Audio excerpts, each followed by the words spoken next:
ಸುಶಿ, ನಿಮ್ಮ ಸ್ಥಾನ ಮಾನ, ನಿಮ್ಮ ಹೆಂಡತಿ ಮಕ್ಕಳನ್ನ ಉಳಿಸ್ಕೊಳ್ಳೋಕ್ ಸಲುವಾಗಿ ನೀವು ಆ ಬೇಗನ ಬಿಡುಗಡೆ ಮಾಡಿದ್ರಿ. ಯಾವ ಕಡೆ ಅವ್ರ ಕಪಿ ಮುಷ್ಟಿಯಿಂದ ಬಿಡುಗಡೆ ಮಾಡಬೇಕು ಅಂತ ನನ್ನಲ್ಲಿದ್ರು ಆ ಕಟಕರಿಗೆ ನಾನು ಮಾಡಿದ್ರಿ. ನನ್ನ ಬದುಕನ್ನು ಬಲಿ ಕೊಟ್ರಿ. ನನ್ನ ತಾಯಿ ಸತ್ ವಿಷಯ ನೀವು ನನಗೆ ತಿಳಿಸ್ತಿಲ್ಲ. ನನ್ನ ತಾಯಿಗೆ ಒಬ್ಬನೇ ಮಗನಾದ ನಾನು ನನಗಿಲ್ದೆ ಹೋಯ್ತು. ನನ್ನ ಬಾಯಿ ಬಿಡ್ಸಕ್ಕೋಸ್ಕರ ಗರ್ಭಿಣಿ ಆಗಿದ್ದ ನನ್ನ ಹೆಂಡತಿನ ನನ್ನ ಕಣ್ಣೆದುರಿಗೆ ಒದ್ದು ಬಿಟ್ರು.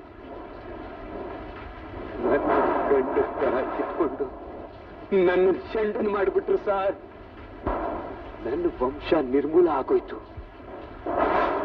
ನಿಜವಾದ ಕೊಲೆಗಾರರು ಅವರಲ್ಲ, ನೀವು sir.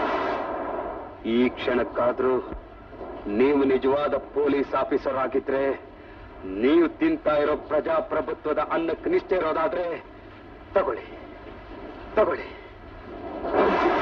ಭಕ್ಷಕರನ್ನ. Please please please arrest sir. ತಗೊಳ್ಳಿ ಸರ್, ಪ್ಲೀಸ್ ಸರ್.